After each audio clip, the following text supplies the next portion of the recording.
Welcome back to another explainer. Today, we're putting on our detective hats to unpack a massive web of family drama, deep-seated psychological anxiety, and, well, cosmic philosophy. And the crazy part? It is all hidden within just a single sentence of an ancient text. We're looking at the very first verse of the Bhagavad Gita. This is a text that forms the absolute basic principle for a vast historical philosophy. But we aren't just going to read it. We're going to see how unpacking one single sentence can actually teach us a lot about our own internal biases and moral conflicts. So let's deconstruct this and see exactly how so much meaning gets packed into just a few words. So how does a single, completely fearful sentence spark the greatest philosophical dialogue in history?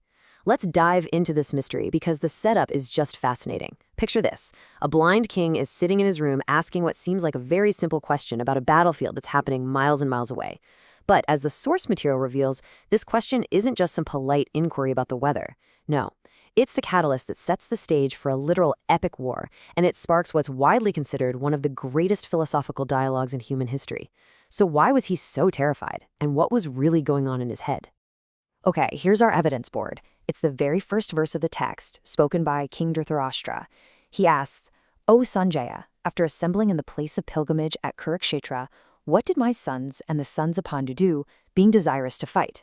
Now, right on the surface, that just sounds like a straightforward request for a status update, right?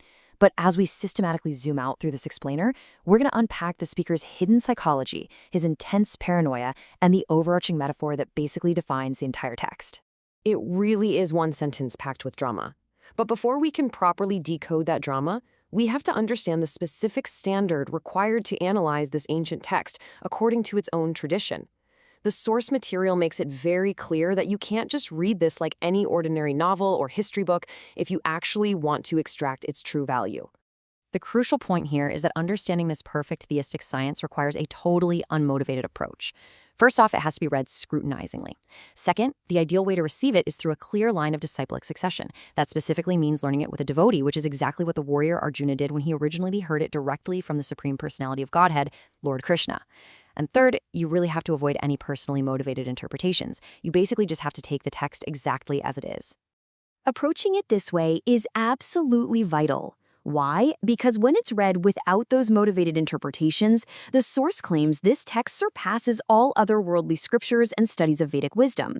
It's described as a perfect, widely read theistic science. And while it does contain the essence of other scriptures, it also holds specific truths that you will find absolutely nowhere else. It was spoken directly by the Lord while he was personally present on this planet, entirely for the guidance of all mankind. The live-streamed sacred battlefield. Let's move over to the physical setting for a second. The king, Dhritarashtra, is blind, and he's sitting securely in his quarters. Yet, he is asking for real-time updates about a massive military gathering at Kurukshetra, which is a location far, far away. So how exactly was he observing this? Well, the answer is an incredible feat of ancient, remote viewing.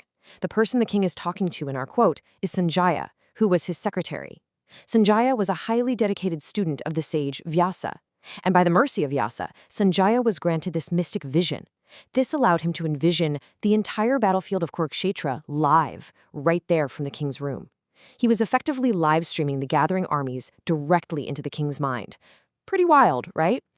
Now, to understand why the king was so incredibly anxious while listening to this ancient live stream, we've got to look at the exact words he uses to describe where this battle is taking place.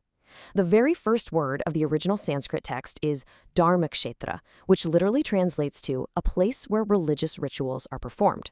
King Dhritarashtra was completely terrified of this location, and the sheer cosmic scale of it explains exactly why. Kurukshetra wasn't just some empty patch of dirt.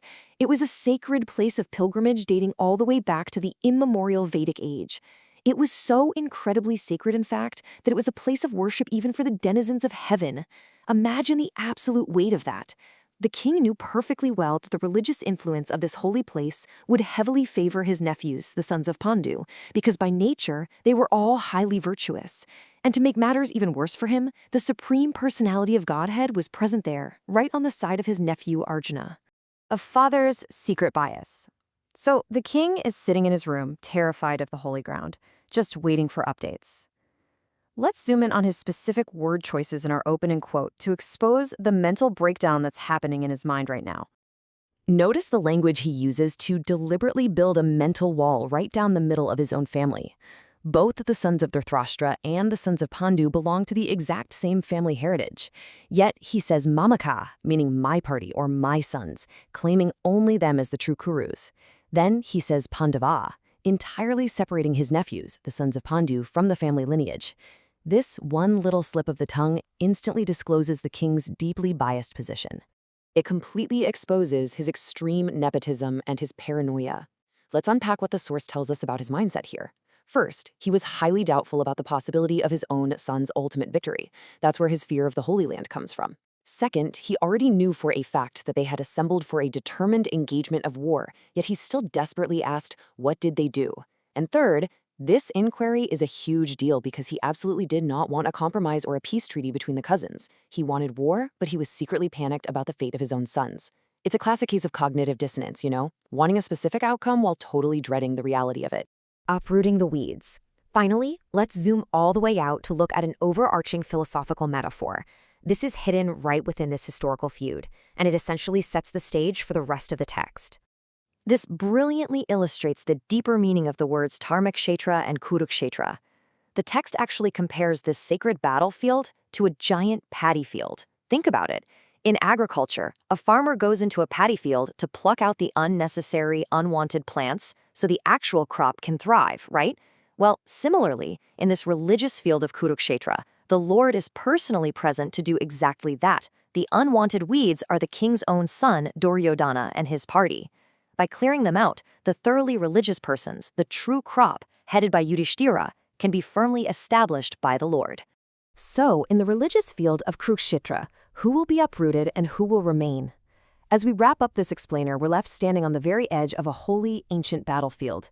We've seen how a single sentence from a blind, anxious king reveals a massive divide in a royal family, a deep fear of divine justice, and a cosmic plan to clear out the weeds of society. Knowing that the Supreme Lord is present to cultivate this field, we have to ask the ultimate question. When the battle really begins, how will this divine weeding actually unfold? And maybe more importantly, if we look closely at the Dharma Kṣetra of our own lives, what weeds are we desperately trying to hold on to? Think about that for a bit. We'll see you in the next explainer.